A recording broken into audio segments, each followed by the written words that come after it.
বন্ধ হয়ে যাবে, গেট বন্ধ হয়ে যাবে। আধা ঘন্টা ওয়েটিং হয়ে যাবে।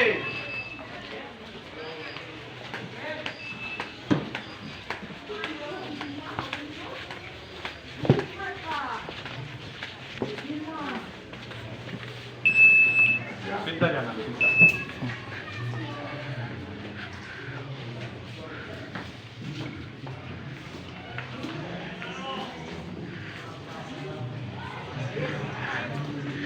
ये महाराणा प्रताप का जगह है।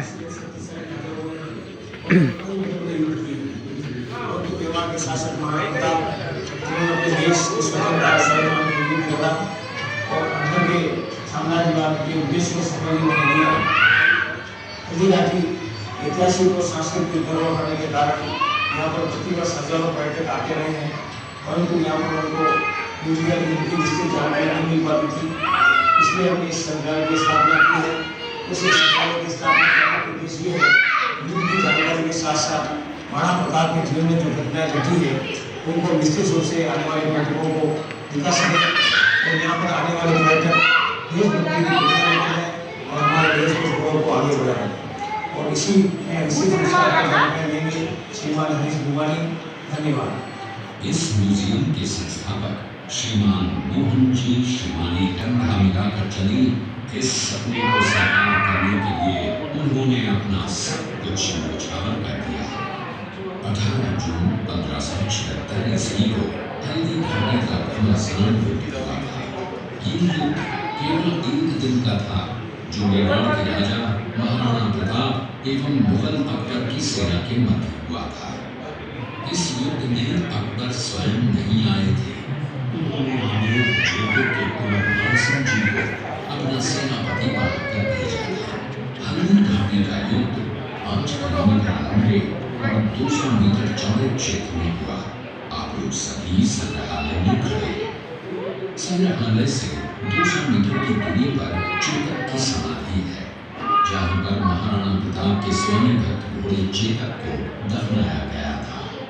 यहाँ से 2 किलोमीटर की दूरी पर हल्दीघाटी दर्रा है। इस दर्रे की विशेषता है कि यहाँ की प्राकृतिक मिट्टी व पत्थरों का रंग हल्दी जैसे पीले रंग का है। इस दर्रे के चारों तरफ महाराणा प्रताप की वीर आदिवासी सेना राणा कुंजा के नेतृत्व में तैनात थी। ये सेना तीर, भाले, पत्थर चलाने में कुशल थी। यहाँ से 1 किलोमीटर की दूरी पर शाही बाग है, जिसमें मुगल सेना का पड़ाव था। महाराणा प्रताप की सेनाओं ने मुगल सेना को यहाँ से 3 किलोमीटर दूर पीछे समतल क्षेत्र में, जहाँ भी खमनोर गांव है, वहां तक खदेड़ दिया। इसी खमनोर गांव के पास बनास नदी के पास समतल मैदान में 7 घंटे का भयानक युद्ध हुआ। जब ये युद्ध समाप्त हुआ तो वहां पर मानसूनी बरसात हुई और वहां पर कटी हुई लाशें और खून में पानी में मिलकर एक तलाई का रूप ले लिया। इतिहासकारों ने इस तलाई को रक्त तलाई का नाम दिया। यहीं पर एक बगीचा बनाया हुआ है और जो इस युद्ध में शहीद हुए थे उनके स्मारक इसी बाग में बने हुए हैं। इस लड़ाई की विस्तृत जानकारी आपको एक फिल्म के द्वारा दी जाएगी।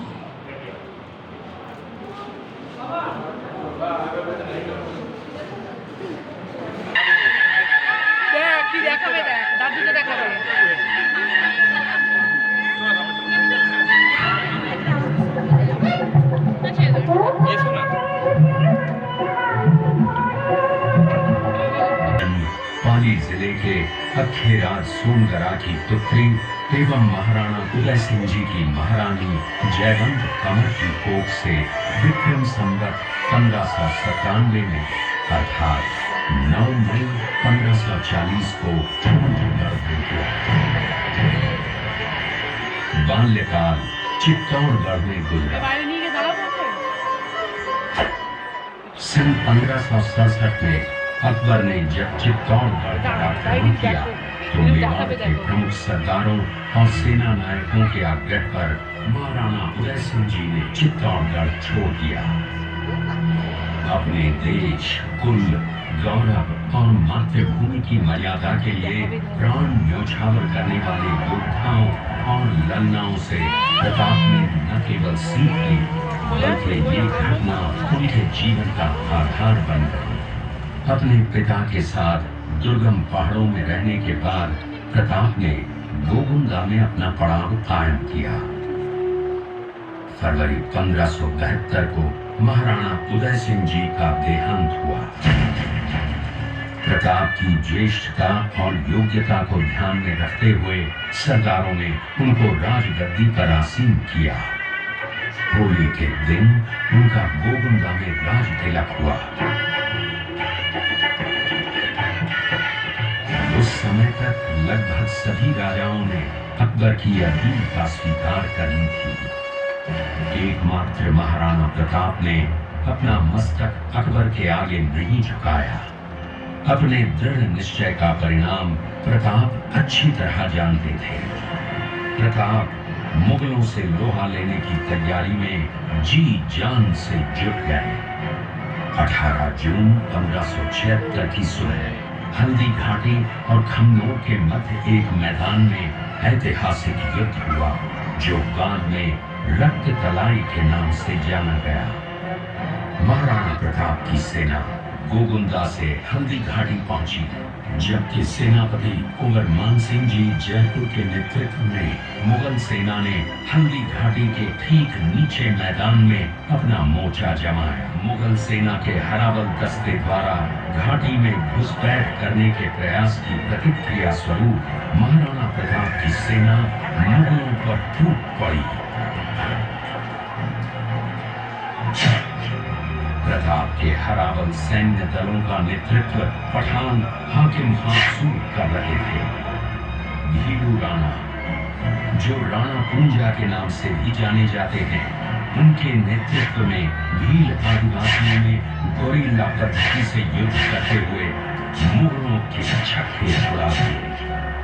देखते ही देखते शाही सेना में खलबली मच गई। रक्त तलाई घोड़ों की टापों, हाथियों की चमकों और तलवारों की झंकारों से गूंज उठी। चारों तरफ हाहाकार मच गया।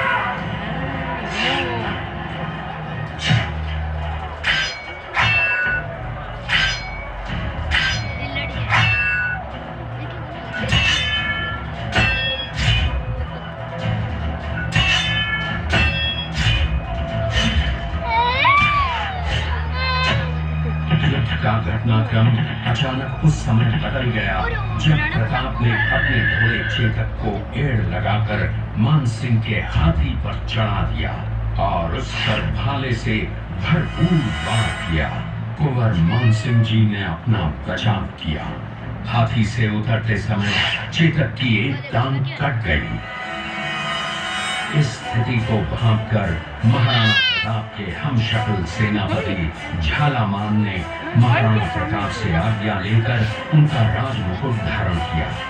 मुगल सेना झालामान को महाराणा प्रताप समझकर उन पर टूट पड़ी और झालामान शहीद हो गए। उधर चेतक ने अपने स्वामी को 5 किलोमीटर तक 3 टांगों पर ही लेकर एक बरसाती नाले को पार किया। उसके पश्चात उसके प्राण पखेरु उड़ गए। इस युद्ध से महाराणा प्रताप के मन पर गहरा प्रभाव पड़ा। परिणाम स्वरूप उन्होंने मुगलों पर विजय प्राप्त करने तक राजसी ठाट बाट छोड़ने और पत्तों पर भोजन करने का प्रण लिया, जिसे उन्होंने जीवन भर निभाया। महाराणा प्रताप ने अपना सैन्य बल बढ़ाकर सर्वप्रथम अरावली पर्वत की घाटियों में बसे दिलेर पर चढ़ाई कर विजय प्राप्त की। इसके बाद कुंभलगढ़ पर भी विजय प्राप्त की। सिर्फ चित्तौड़गढ़ को छोड़कर सारे मेवाड़ को अपने अधीन कर लिया। कालांतर में महाराणा ने चावंड में अपनी राजधानी स्थापित की।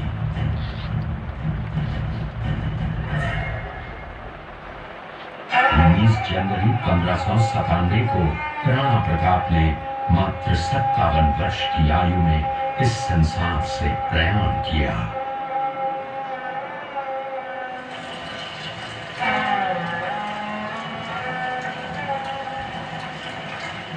हल्दी घाटी का युद्ध एक सांप्रदायिक युद्ध न होकर आत्मसम्मान, मातृभूमि की स्वतंत्रता व स्वाधीनता का संघर्ष था। इसका प्रमाण ये है कि जहां पर अकबर की सेना के सेनापति जयपुर के कुंवर मानसिंह जी थे, वहीं पर महाराणा प्रताप की सेना के सेनापति काबुल के हाकिम खां सूर थे।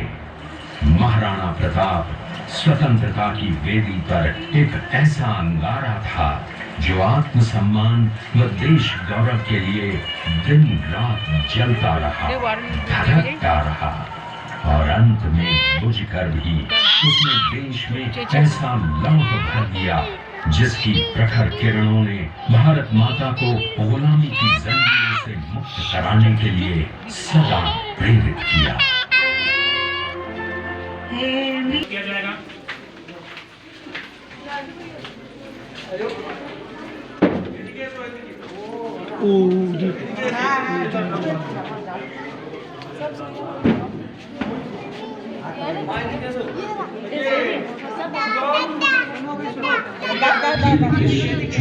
ওই দেখো দেখো हल्दी महाराणा प्रताप अपनी प्रतिज्ञा का पालन करने के लिए उनके पास पर्याप्त संपत्ति नहीं थी तो उनके वित्त मंत्री भामाशाह ने अपनी सारी सुख सुविधा को छोड़कर अपने राजा को स्वयं का धन 25 लाख रुपए व राजकोष में 20,000 अशर्फियां देश के लिए अर्पित की, जिससे महाराणा प्रताप ने 12 वर्षों तक अपनी सेना को संगठित किया, सैन्य शक्ति को बढ़ाया और मेवाड़ मातृभूमि को आजाद करवाया। कृपया अब आप सब आगे की तरफ देखिए। ये कुंभलगढ़ किला है। इस किले का प्राचीन नाम मच्छिंद्रगढ़ है। इस किले का निर्माण महाराणा कुंभा ने करवाया था। इस किले के अंदर 9 मई 1540 ईस्वी में महाराणा प्रताप का जन्म हुआ था। इस किले की ऊंचाई समुद्र तल से 3568 फीट की है। इस किले की दीवार 36 किलोमीटर तक फैली हुई है। इस दीवार का नाम ग्रेट वॉल ऑफ चाइना के बाद द्वितीय पायदान पर दर्ज है। इस किले के अंदर 360 प्राचीन मंदिर हैं। उन मंदिरों में से जग प्रसिद्ध महादेव का मंदिर सबसे प्राचीन है। कुंभलगढ़ किला यहाँ से 65 किलोमीटर की दूरी पर है। कृपया अब आप सब पीछे की तरफ देखिए। ये दृश्य मेवाड़ की प्राचीन राजधानी चित्तौड़गढ़ का है। इसी किले के अंदर महाराणा प्रताप का बचपन बीता था। इस किले की तलहटियों में महाराणा प्रताप ने अपने गुरु से शिक्षा प्राप्त की थी। ये किला 12 वर्ग किलोमीटर में फैला हुआ है। इस किले पर जब भी विदेशी आक्रांताओं ने आक्रमण किया और उस आक्रमण में कोई भी राजा व सैनिक वीर गति को प्राप्त कर लेते तो उनकी पत्नियां वीरांगनाएं अपने सतीत्व की रक्षा करने के लिए जलती हुई अग्नि में कूद प्राणों को त्याग देती थी, जिसे हम जौहर कहते हैं। चित्तौड़गढ़ में 3 मुख्य बड़े जौहर हुए थे। प्रथम जौहर 1303 ईस्वी में रानी पद्मिनी ने 16,000 स्त्रियों वीरांगनाओं के साथ जौहर किया था, सिर्फ अल्लाउद्दीन खिलजी के कारण। दूसरा जौहर 1535 ईस्वी में दिल्ली के शासक बहादुर शाह के समय में रानी कर्मावती ने वीरांगनाओं के साथ किया। और तीसरा जौहर 1568 ईस्वी में सम्राट अकबर ने चित्तौड़गढ़ पर आक्रमण किया। उसी समय रानी फूलकुंवरी ने 7,000 वीरांगनाओं के साथ जौहर किया। फिर भी सम्राट का मन नहीं भरा। अंत में 30,000 आम लोगों का कत्लेआम करवाना, मौत के घाट उतरवाना, ये सम्राट का वास्तविक चेहरा था। इस किले में देखने योग्य विजय स्तंभ है, कीर्ति स्तंभ, मीरा मंदिर, जैन मंदिर, कालिका माता मंदिर, भामाशाह हवेली, कुंभाश्याम मंदिर, फतेह प्रकाश महल हैं। ये किला यहाँ से 140 किलोमीटर दूरी पर है। ये शेरपुर गांव का दृश्य है। अब्दुल रहीम खान खाना अजमेर का सूबेदार था। जब वो शेरपुर पहुंचा तब इसका पता कुंवर अमर सिंह को चला, जो महाराणा प्रताप के पुत्र थे। अमर सिंह ने शेरपुर छावनी पर अचानक आक्रमण कर दिया। उस आक्रमण में मुगल सेना में भगदड़ मच गई। मुगल सेना को अपनी छावनियों को छोड़कर भागना पड़ा। छावनियों के अंदर से लूटा हुआ माल व अब्दुल रहीम खान खाना, जिसकी बेगम आनी खान को बंदी बनाकर महाराणा प्रताप के सामने पेश किया गया। तब अमर सिंह पर महाराणा प्रताप क्रोधित हुए और कहा, जहां से इस नारी को बंदी बनाकर लाए हो, इसे पुनः ससम्मान लौटा कर आओ। महाराणा प्रताप ने कहा, हमें नारी से कोई दुश्मनी नहीं है, हमें तो देश विद्रोहियों से दुश्मनी है, जिन्होंने चारों तरफ आतंक फैलाया है। महाराणा प्रताप के आदेश का पालन करते हुए कुंवर अमर सिंह ने उस मुगल नारी को ससम्मान छावनी तक पहुंचाया। इस प्रकार महाराणा प्रताप ने अपने क्षत्रिय राजपूत धर्म का पालन किया और पराई स्त्रियों को मां, बेटी और बहन का दर्जा दिया। ये है महाराणा प्रताप का चरित्र और नैतिक उदारता का परिचय।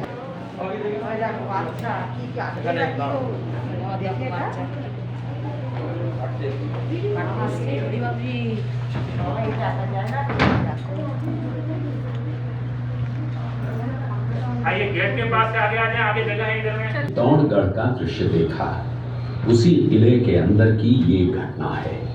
मेवाड़ की एक ऐसी मां थी जिसने अपने पुत्र का बलिदान देकर राजवंश की रक्षा की थी। उस मां का नाम पन्नाधाय था।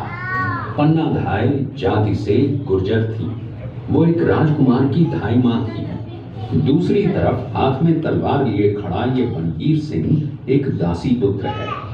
ये कुंवर उदय सिंह की हत्या करके मेवाड़ की राजगद्दी प्राप्त करना चाहता था।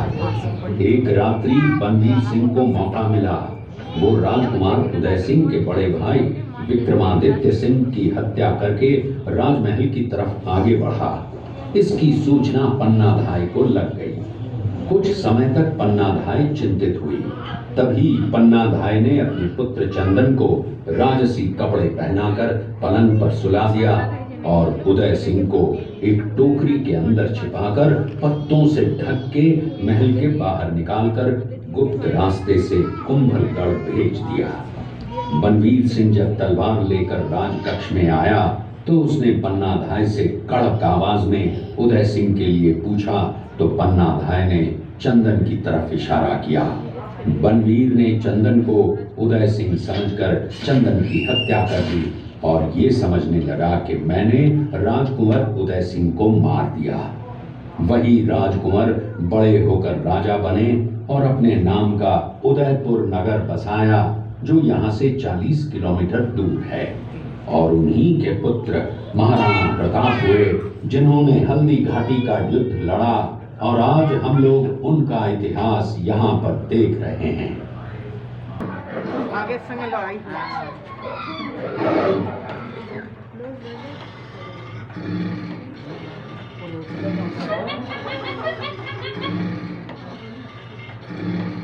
ये घटना महाराणा प्रताप की वीरता को दर्शाती है।